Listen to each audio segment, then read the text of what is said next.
புதுக்கோட்டை மாவட்டம் நெடுவாசலில் hydro carbon திட்டத்திற்கு எதிராக போராடி வருபவர்களுடன் முதலமைச்சரை சந்தித்த பிரதிநிதிகள் தற்போது அது குறித்து விளக்கம் அளித்து வருகின்றனர். முதலமைச்சர் அளித்த வாக்குறுதி தொடர்பாக போராட்டக்காரர்களின் மனநிலை என்னவாக உள்ளது என்பது குறித்த கூடுதல் தகவல்களை தருகிறார் செய்தியாளர் சுந்தர். இன்று இது குறித்து விளக்கம்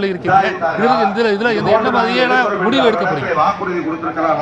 இன்று நமது சுமார் 300 கிராமங்களில் இருந்து இந்த போராட்டத்திற்கு இந்த நிலத்தை காப்பதற்கும் மண்ணை காப்பதற்கும் உரிய இந்த 300 கிராம மக்களும் இங்கே கூடி இன்னும் சற்று நேரங்களிலோ இல்லை மாலைக்குள்ளோ எல்லோரும் ஒரு நல்ல முடிவெடுத்து என்ன செய்யலாம் என்று எங்கள் பெரியவர்கள் எல்லா கிராமத்திலிருந்து வருகின்றவர்களும் கலந்து ஆலோசித்து ஒரு முடிவெடுக்க தயாராக இருக்கின்றோம்.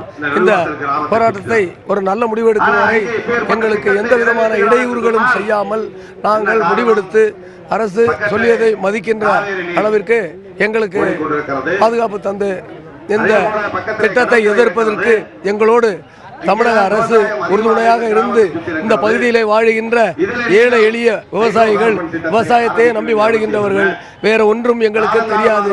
இதை விட்டால் நாங்கள் செத்து மடிவதை தவிர வேறு வழி இல்லை.